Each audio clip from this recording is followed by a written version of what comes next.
which we call Free Together, Free Apart, Hacking Family Success. Free Together, Free Apart. I really like this title. It's a challenge for us humans to be free when we're so attached to each other at the same time. It's a beautiful vision of a possibility that we could be free together.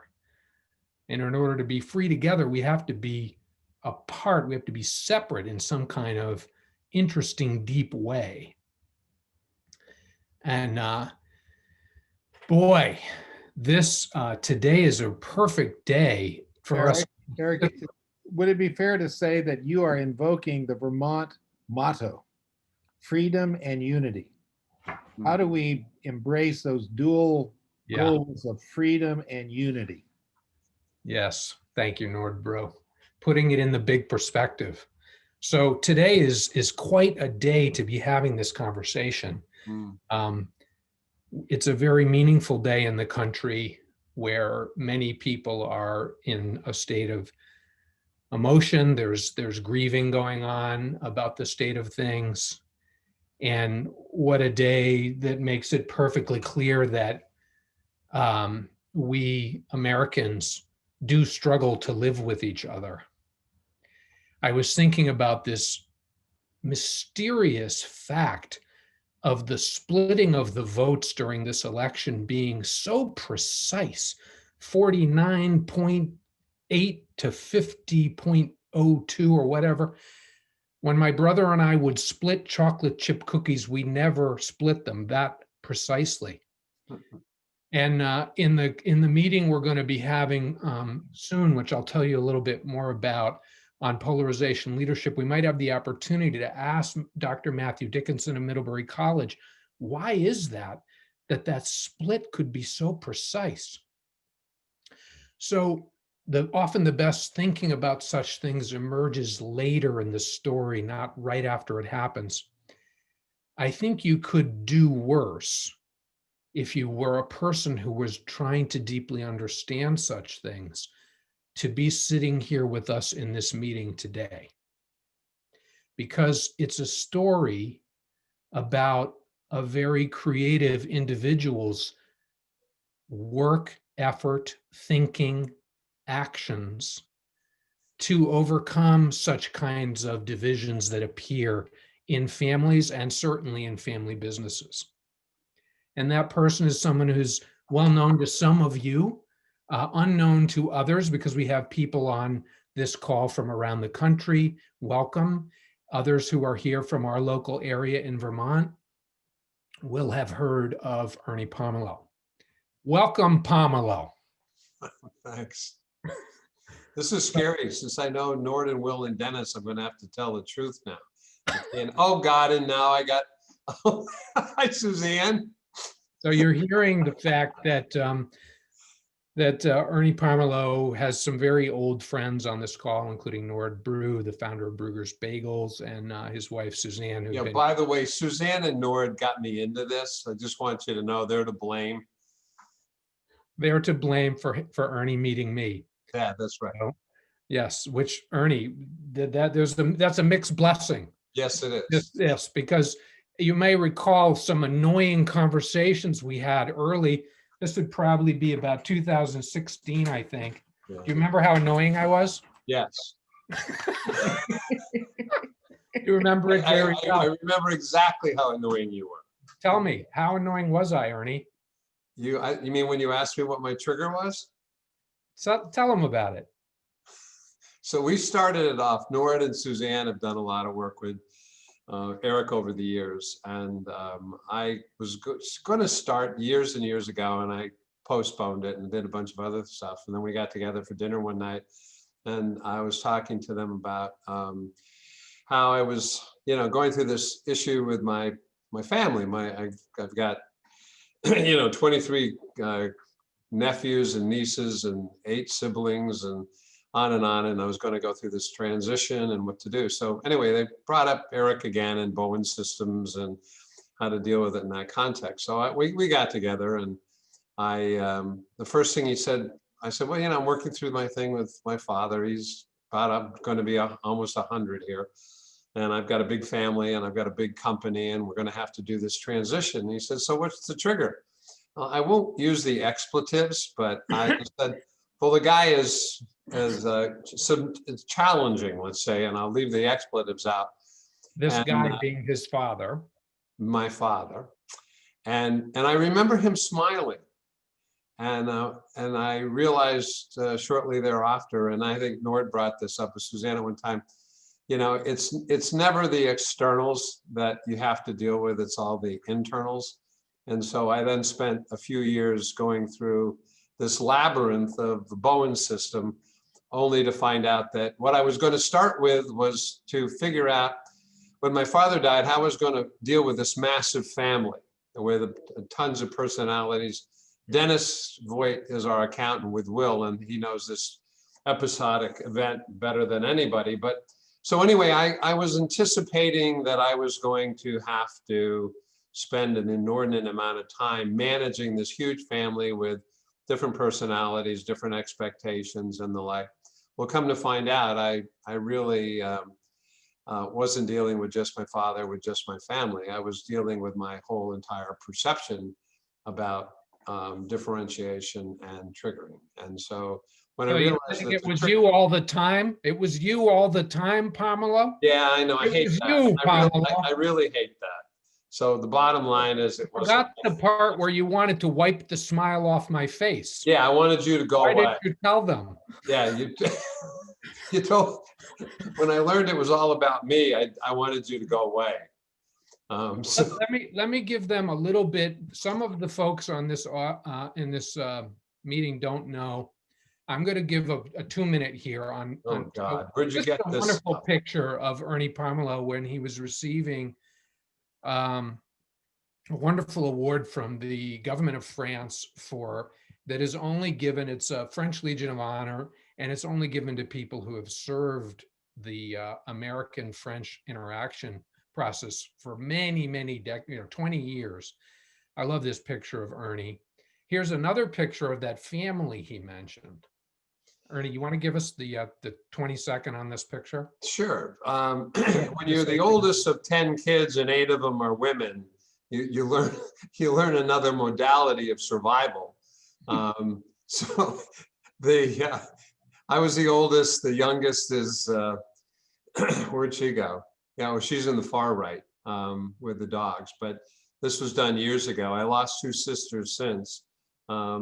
But obviously, it was a pretty cohesive, knit group. With any large family has a lot of complexities. Who are the 2 gentlemen with the ties on in this picture? That'd be me and my father.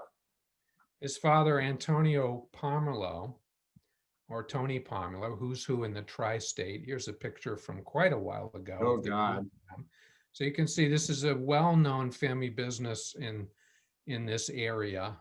Here's a wonderful picture of the 2 of them.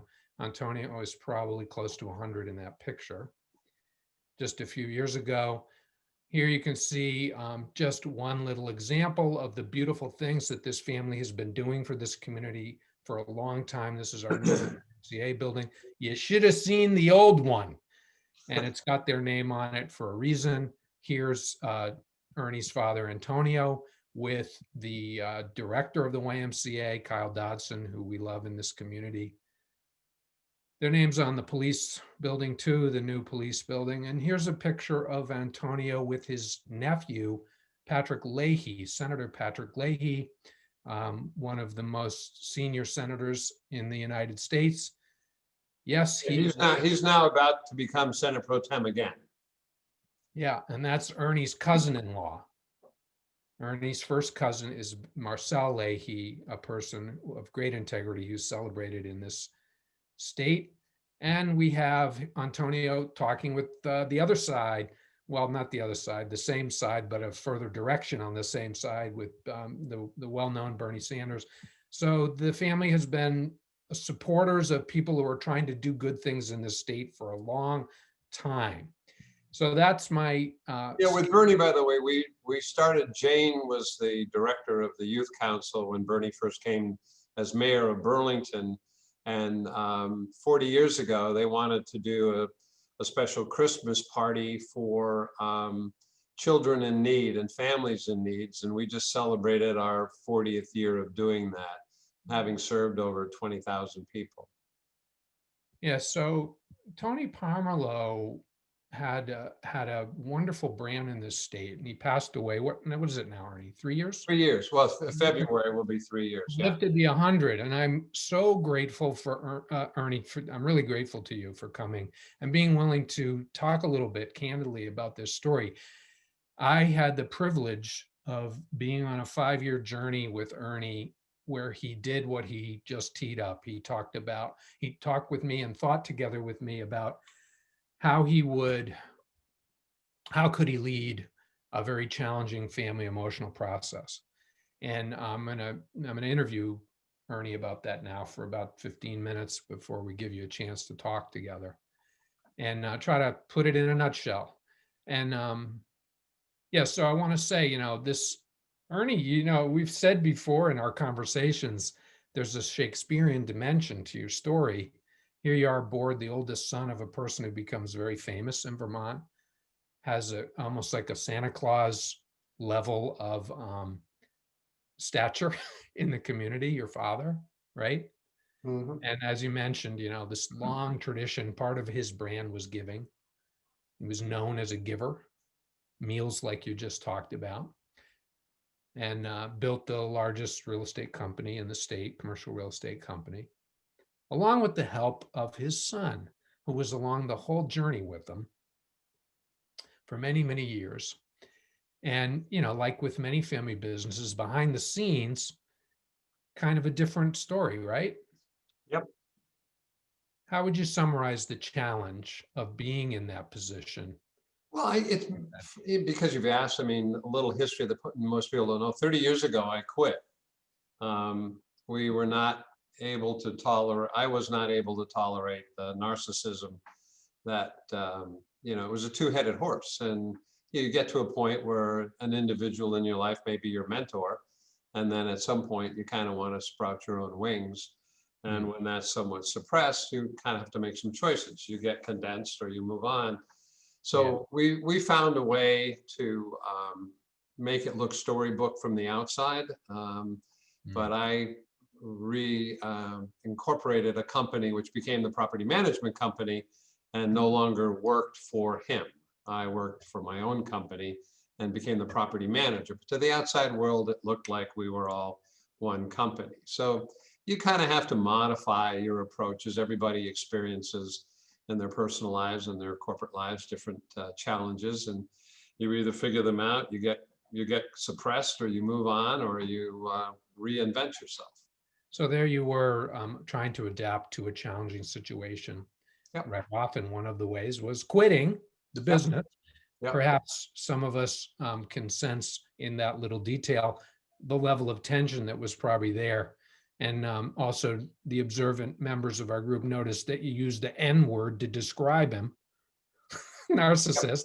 So, and this goes right back to that kind of beginning with us. Yeah, now he was a narcissist with a heart, and he did a lot of philanthropic stuff. And, I learned to appreciate him, and he gave me a backbone of steel. But yeah, it was a little challenging. Yes, and as you have heard from me many times, I don't endorse the diagnosis of your dad, but I know that that's an important, that has some meaning to you, that phrase, that term. And, I think back in the beginnings of our first conversations, this is kind of right where we were often, was I told somebody recently, that you really wanted to make sure I understood just how difficult this guy was. For 20 meetings, I try to engage you to understand my suffering. Yeah. And I got kind of bored of it, didn't I? Yeah, you did. You didn't stay with me for that very long. I did not empathize, Ernie. That's what I was paying you to do that, and you wouldn't do it. You said I didn't know I was hooked by my dad. I just thought he was an asshole. Yeah, that's what I said. That's a quote. That was a quote, yeah. And then he said, this is early on, Ernie said, he realized it wasn't that he hooked me. I hooked myself. Yeah, that was the aha moment. Tell the us a little revelation. about that. What'd you learn about this mysterious hook? Well, I think, and I think I can only speak for myself, of course, but I think many of us kind of go on and want to point externally to issues that are going on and make it somebody else's problem. And so when I kept, trying to engage Eric into the fact of how difficult it was coping with this situation, he he kind of kept putting a stupid mirror up on me, and I hated that. So bottom line is that over time, I woke up and said, I think what I've been seeking is to be seen, to be validated. And when you can't be that, you try harder. Trying harder doesn't accomplish anything. And so I think when I let go of that, all of a sudden, and I didn't need it, everything changed. And ironically, as my relationship with my father changed because I didn't need that anymore. Everything I was seeking kind of came into place. And as Dennis will attest to you, all of a sudden the estate projects that we couldn't get fixed started to get fixed. And then when he passed, I wasn't there to kind of continue on in any of that legacy. And I was able to build trust within the family, and I wasn't angry, and I wasn't looking for any validation. I think Eric, one of my favorite things that Eric had put up, it said, the secret of happiness is to do good things for others. The key to the key to happiness is to do kind things for others. A key to misery is to expect them to be grateful. And so I kind of use that as a baseline mantra. And when you don't expect it and you don't need it, it actually comes then. So there's plenty of gratitude. Beautiful, putting it in a nutshell, a long journey. And by the way, people, that quote, Ernie found that quote. So Ernie was very creative.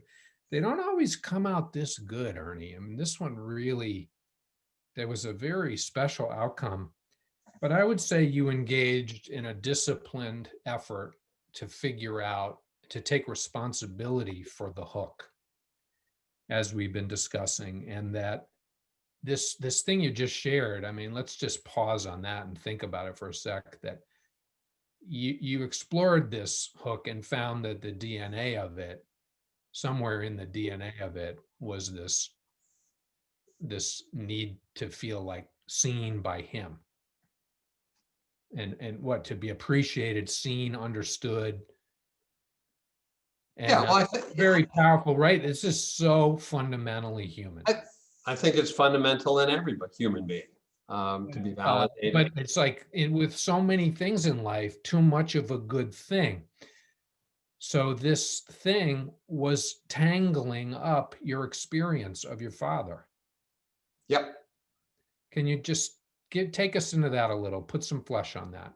How did that happen? Expand that a little more. What do you? Yeah, how was it that, how do you think your hunger to be appreciated was gumming up your relationship with your father?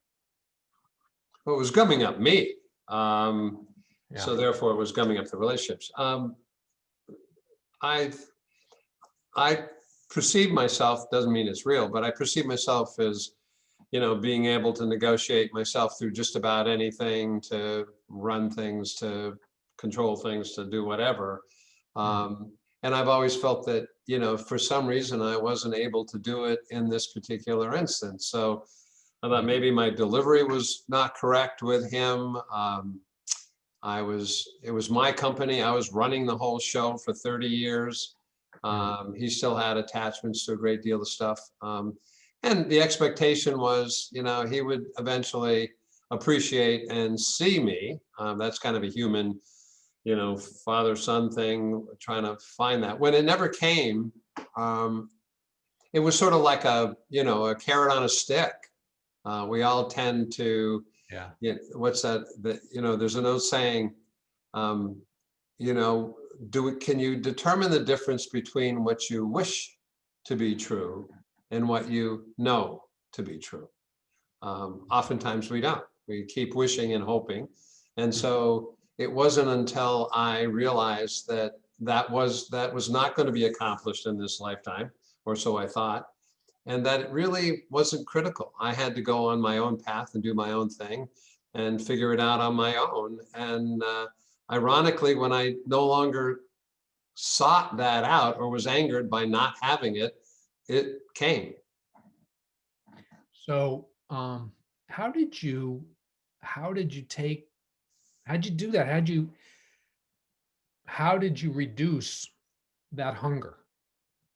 Oh, that's the $64,000 question, I guess. And I'm not really sure I have a precise answer, although it's like a lot of things when what's that old saying? You will see it when you believe it.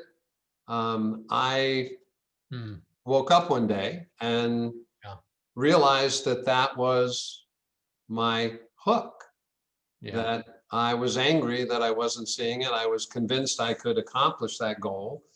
But when you give up, when you take the stick off and you're no longer chasing a carrot, you live in reality. And I was fine where I was. I no longer was chasing the impossible dream, as it were, and that was okay. But dealing with reality is a whole lot better than dealing with something fictional that you've put in your head, but it's been driving you for all of your life. And that was the irony, is that it was that simple and yet that complex, because I made another name for it. Once I let it go, it was fine. And then ironically, the very things I was chasing came to me. I would say you displayed a lot of psychological flexibility in being able to turn that insight, even to be open to it. You didn't kick me out of the Yeah, you room. made me do it. I kept repeating, and I made the prediction based on the Bowen theory. Yeah. If you could manage that reactivity, you probably would see changes in the other parties. Can't know exactly what they would be, but it was pretty clear that the sometimes hostile attempts to get that appreciation and things like that, which you just shared with me, weren't getting you that. And I remember when you made some decisions. You told me at one point, it's probably like a year in or more, that your goal was to sit with him for 1 hour without being hooked, no matter what he said. Yep. You turned that into a project, and you started visiting him more, I think. Is that right? Yep. Yeah, no, it was, well, because he'd always, I mean, this is a pattern, this is a personal pattern, but, he'd pull out the same piece of paper with the 10 complaints. The paper was getting old and frailed, and, I'd answer the 10 complaints. Your report card? My report card. And I never complained at the court. 30 years of being one of the biggest business successes in Vermont, you're getting a report card, okay? You're not getting an A. An A, Ernie? Every meeting, and I'd always fail. So, or I'd give my report, but it wouldn't be accepted. So did you pull off the unhooked hour? I did. Yeah, because I didn't care.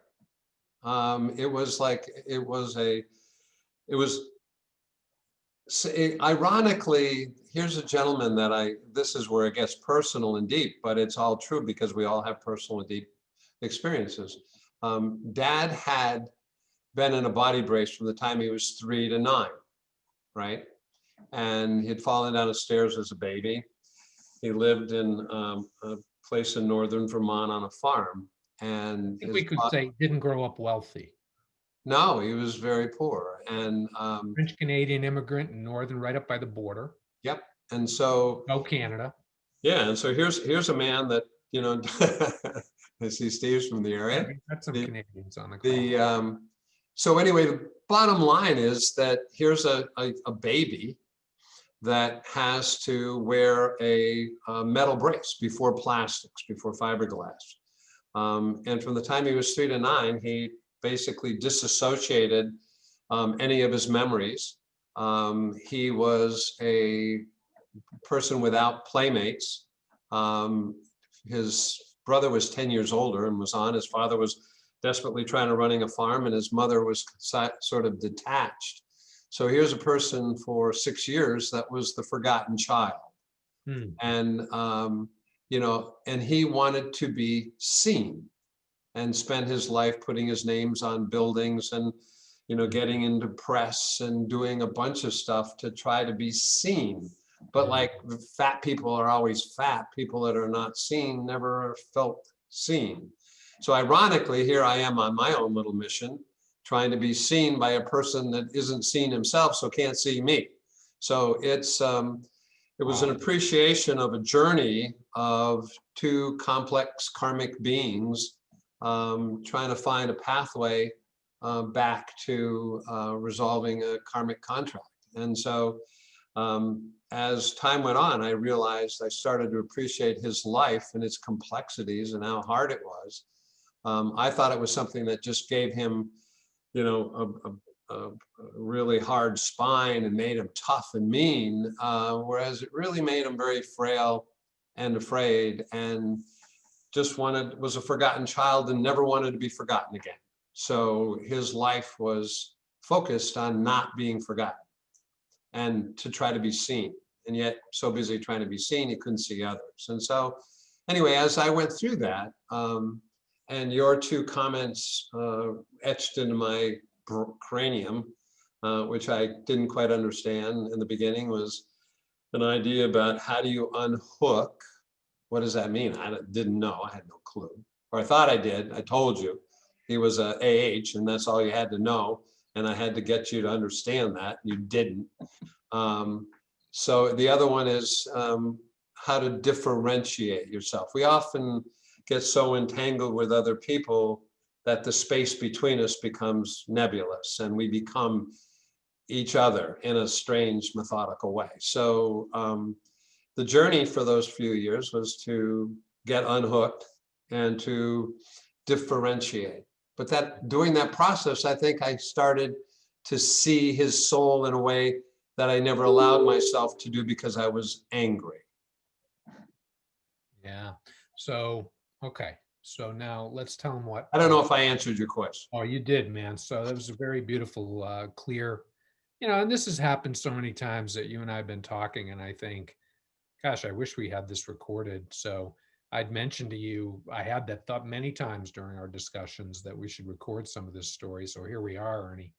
And just you're just the way you put things. It's interesting research and important research, I think. And this is going to be on our YouTube channel, so it'll be available for members of the family as well as other people in the community to learn from. And you use the word differentiation, so that goes back to the title of this show, Free Together, Free Apart. It's part of that apartness in that title. In other words, getting freer from the reactivity to that other person. So you said that very well. So why don't you give us a little summary of then what, how does it impact him? What did you notice about how it impacted him when you were able to do this? And I think I remember you telling me that you, through the kinds of insights that you just shared, you were able to sit with him and just sort of appreciate him more and know what he wanted in those calls, in those interactions. Yeah, well, I'll share something that you told me. You said, well, our goal would one day for you to have gratitude and appreciation. I said, you're delusional, Thompson. That is not going to happen. But it did. And this just popped up. I got to share this with you because like that other saying, forgive others not because they deserve forgiveness, but because you deserve peace. And so I kind of was like working through a bunch of stuff and I realized that I just had to kind of get myself centered a little bit. But the irony is that by my not needing to be appreciated, I was angry about not being appreciated, even though I didn't know it. When I was no longer angry, I could listen. And all the other person wanted was for me to listen. And the very act of listening and hearing the same stories that I've heard maybe 3,000 times. Dennis, you can attest to that, right? You've heard a few of those stories. So Dennis spent a lot of time with Dad over the last 40 years, and you would hear the same stories over and over. And But I think it was about being seen. Dennis was very grateful for that opportunity, by the way. Yeah, well, we both learned a great deal. Yes.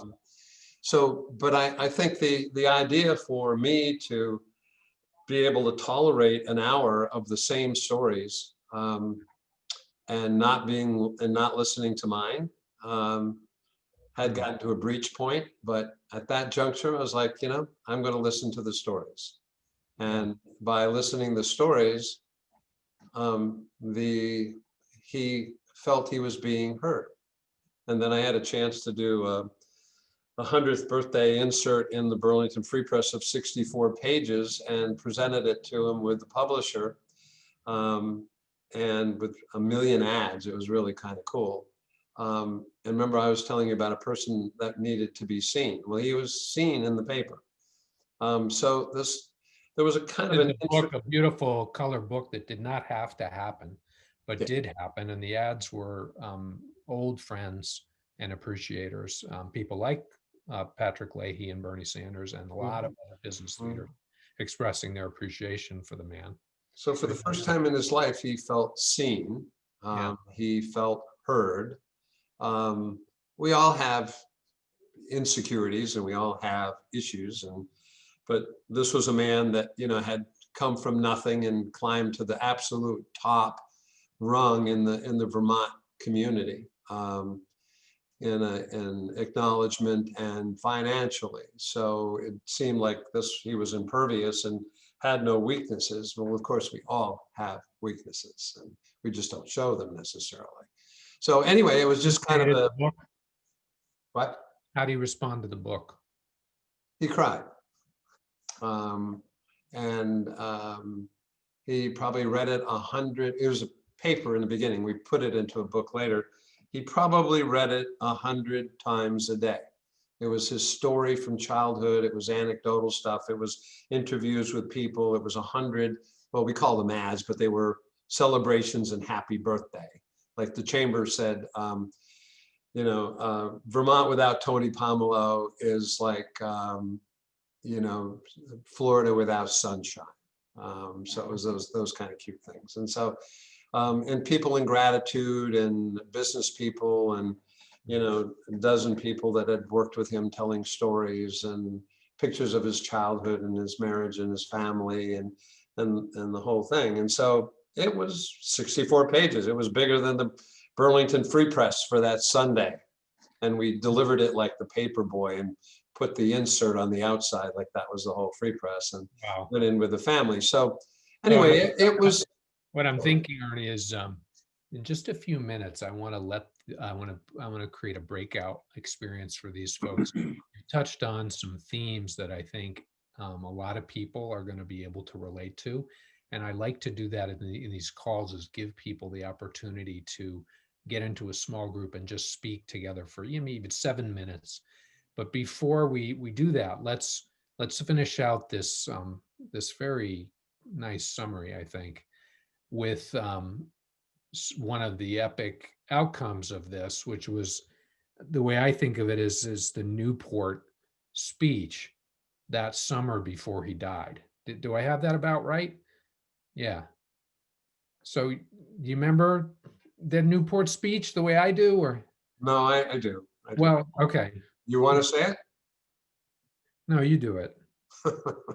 What happened there in Newport, the town where he grew up, where you guys have done a lot of good for the community and have property that you rent. So you're up there in Newport celebrating what? What was it? So here's a relationship with a father-son that is, been fairly stressed, very challenging, hard to find lines between who's in charge. He would spend a great deal of time, even though I ran the company, it was my accounting field, it was my property management team. He would act as if it was his and would try to change things while I was on vacation. And, it was challenging. So as Eric had said, I had gone to this place where I was starting to have, time and be with him and allow him to be. And we started to create a father-son relationship in his 99th year, I might add. but I had a great deal of gratitude for it. I got to see him, he got to see me, and this whole karmic contract, as I was telling you, started to get sealed and galvanized. I took him up to Newport. That was his hometown. That was, we say that's where his heart was. His mind was in Burlington. His heart was in Newport. He was born and bred there, and we were doing a lot of things for Newport. Park was named after him. But anyway, so the story was we were going to have, he was about to turn 100. Newport was celebrating its 100th year as a city. It was a town prior to that, but it became a city. So the year he, just before he passed, as he passed in 18, they were going to have a 100th birthday. So we were going to get a 100-year-old car. He was going to be the grand marshal, and we were going to have a 100th birthday for him and for the city. And it was big. It was going to be a huge event. We were going to sponsor it. But I asked the city to invite him up because that was now almost a year away. And I said, you know, you never know. But why don't we bring him up, have the celebration, you make him a grand marshal, and you know, I hope he'll be there, but he's 100 and you never know. Well, as it turned out, he wasn't there, but he still had his car and his grand marshal thing. But at that meeting, they honored him. They did a really nice thing. But at the end of it, which was a wonderful transition for me, he was always, if there was a microphone in the room, he was on it. And he never missed the opportunity. And as we're leaving, he grabbed it and said, I just want you to know that you're lucky to have Ernie here. He's doing a better job in Newport. We had a big project going on than I would do. And I almost like fell down. And on the way he'd go home, he said, you know, he said, I'm not really in the office very much anymore. If you need my office, go ahead and use it. So they don't sound like much, but that was a marker. That was sort of corner office with a beautiful view of the lake that was right near yours. That was a big moment for you. Yeah. So it was symbolic. It was symbolic. Over something to you. At that point, the simple words, he's doing a better job than I could have. Mm-hmm. Probably exactly what you know, many people agree with that phrase, that it's objective. It's true. You took this business in directions it never would have gone in without you, but never having heard it from him, correct. Craving to hear it from him, and then it comes in the back door when you don't need it anymore. Right. All right. On that note, I'm going to give you folks the opportunity to reflect on what we've been talking about, and then come back and we'll have some time to interact a little more with Ernie, and if you have questions and things. And the way we're setting this up, just simply, what has this presentation got you thinking about? What ideas does it raise for you about your own leadership? And for these breakouts, the point isn't to meet and network. It's just to have an opportunity to reflect on the wisdom that you've heard and articulate. People think sometimes by talking and articulating what they think about it. So it'll just be a short breakout experience. We'll use the Zoom app here to make it happen. And then you'll come back and Ernie, you're going to go into one of these, so you'll have some chance to interact with some of our participants. And then when we come back, we'll have a little chance for you to ask questions or share reflections with Ernie about what he's been saying to us. All right, so it'll take about a minute here for me to set up the Zoom functionality for this breakout room. Here we go. See you in a few one of the breakout rooms for a second, Ernie, and got to hear two different people say something like, wow, that was really profound. And I mentioned that I am very pleased that this will be on YouTube as a resource for people going forward. So just before we give you a little bit of a chance to interact with Ernie, I want to tell you what's coming up here in this space. We're doing a course. I want to do this course that is going to be for people who have learned transcendental meditation, a deeper dive into the transcendent. We're going to structure that experience with a friend of mine. And people who are interested in Bowen theory will have the opportunity to see what is the impact on differentiation of self, healthy separateness. Something we didn't get into, but that was a piece of Ernie Pomerleau's journey as well, something he can speak very articulately about, and maybe we'll hear some of that in a second. Next week, I will be with Mark Roberts, who I'll be teaching it with, and Leslie Fox, who will be participating in it, to kind of preview what it's about and explore this question of the relationship between inner silence and healthy separateness. So that's coming up. As you can see, we have our YouTube channel where you can access all the recordings for these events. We have a special event coming up here on January 22nd from 11:30 to 2:30, a 3-hour meeting on a very topical subject, polarization leadership. Matthew Dickinson is an expert in polarization at a very high level. I'm going to talk some about the evolutionary roots of polarization and moral instincts. And we have an amazing story by one of our faculty about overcoming polarization in the family. And then I won't say much about this, but the great Walter Smith, March 5th, he'll be coming. Very, very articulate, thoughtful man who will blow your mind. And just clicking through here, I'd want to just say how much we appreciate the support of people who've been on these meetings to do what we're trying to do, which is strengthen families. It's all about strengthen families for us. A lot of volunteer energy goes into this. And Ernie Pomerleau has been a great supporter. Thank you, Ernie, and all of you who have supported us. You really encourage us with your support. And that we have a professional training program for those of you who don't know about it. We'll be starting up again this fall. We run it every year. It's really going great. So, Ernie, how was your breakout room? Oh, I thought it was great. You said I would shed some wisdom. I went into mine and said, you're not going to get wisdom. That's not the right word. Can you talk a little about transcendental meditation? Yeah, sure. So I did it when I was a kid of the 60s.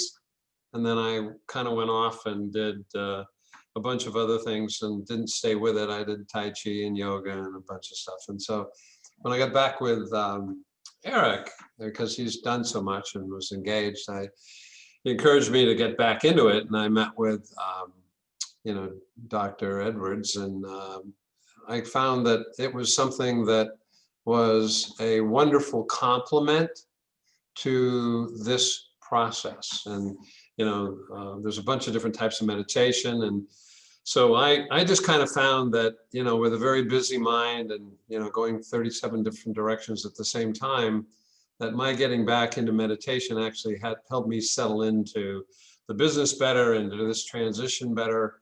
The old saying of, this isn't about going into a place and forcing yourself into silence. It's going into yourself and finding that place of silence that already exists. And so we're not, I found that I wasn't as silent every day as I had hoped I was. And I find that if I could find some quiet space in myself a couple times a day, or at least once, that I'd be more relaxed. I would see things in a better perspective. I would be calmer. I would be more efficient. And I could see my way through things. So I think the fact that I did some Bowen theory protocol, I got into meditation along with some other stuff, I think it all quieted me and allowed me to see things I might not have otherwise seen. You said that you made the comment one, transcendence is the ultimate letting go. Yeah. Silent mind within, the ultimate letting go, and the ultimate non-reaction. Yes. So I think it helped you probably achieve that hour. Someone asked, did he actually get the full hour, or was it 47 minutes? The full hour of non-reacting to your dad. And someone asked the question, how did he do that? So okay, anybody, I would just like to invite anyone who's on this call who'd like to ask a question. We have a few minutes, not a lot, or make a comment. Just go ahead and unmute yourself and dive right in. Eric, if I may say, as somebody who, as an outside observer, saw, and I really focused on it, hearing your questions and Ernie's commentary. Tony was very philanthropic, but his philanthropy didn't earn him wide popularity in the general community. His son Ernie was enormously popular, successful, and recognized for all the beneficial things he was doing for not just the business community, but the state at large. So talk about being seen. Tony was not getting seen the way he wanted to get seen, and his son was being seen by everybody for all of the things. So if you'd ran a popularity scale on those two guys, you would have thought Tony had a complaint. Because How come the son was still miserable, Nordbrew? that's a good point. Good point. Not terribly miserable, a very psychologically flexible person. Thank you, Nord. Anybody else? Love to hear another comment or a question. Let's dive in. What are you thinking about? It's John Kamak, Eric.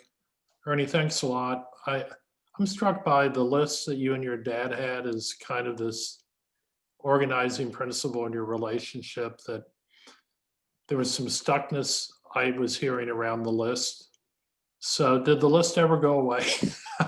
I mean, or did the power of the list just kind of evaporate? And which one of you decided the list was not essential for you all to be in relationship? That's a great question. I think it, but in answer to your question, it just sort of went away. I think it was a list, John, that I had answered every time for as many years as I can count. For example, you'll love this. We had a meeting once called at the Hilton across the street, the biggest room they had with the biggest table. I think it held 37 people, and there was just the two of us. So there was a lot of holding court, setting it up, and pulling that list out. And I answered the list again, but it wasn't about the list. And so in answer to your question, the list one day wasn't pulled out. It was never about the list. I want to read a quote that's relevant. Ernie, I always write these quotes down while he talked. This is the ultimate cathartic transition of my lifetime, to see that the complications are all within me, not between me and him. It allowed me to release and then honor 100 years of his life. Wow. I said that? You did. Wow. That's pretty good. Complications are all within me. Eric, Paul Robinson. Welcome. Yeah, I spent quite a number of years with Ed Friedman and the Family Center, Family Process, and Mickey and everybody. And so now I'm all fixed. But the thing that they probably got tired of hearing me say is, as I told the two in my group, that the whole systems business has certainly changed the way I function as a pastor and as a person and in my family. But the thing that always bothered me about it is that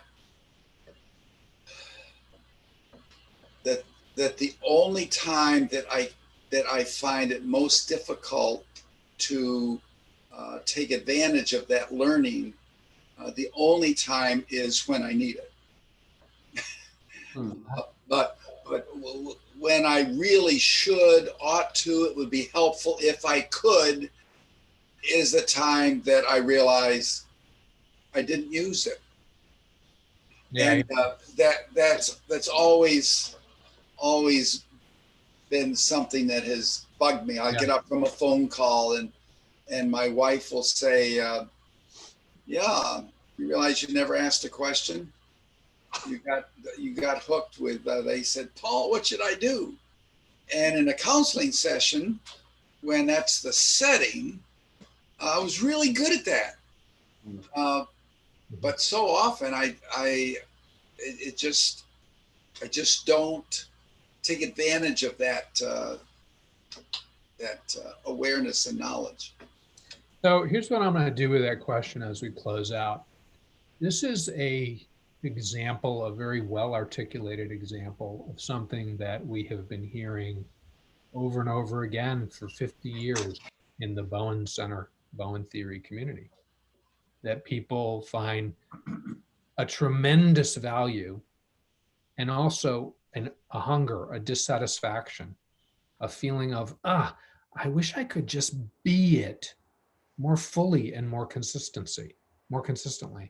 And I think that's a very important observation and deserves attention. And I want to look forward to a future. I think we have a very bright future in America. I think that we have people like Ernie Pomerleau all over the country and all over Washington. My father lived 6 blocks from the Capitol. I remember when my father first moved there, we could walk down the street and walk into the Capitol. There was no security. It was pre 9/11. It was a public building. So we have a lot of problems to solve in a lot of different places. Lots of aspiration. We could do so much better.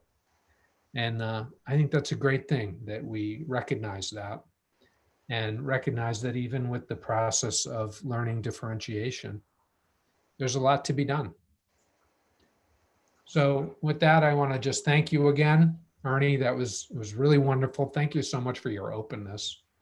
You know,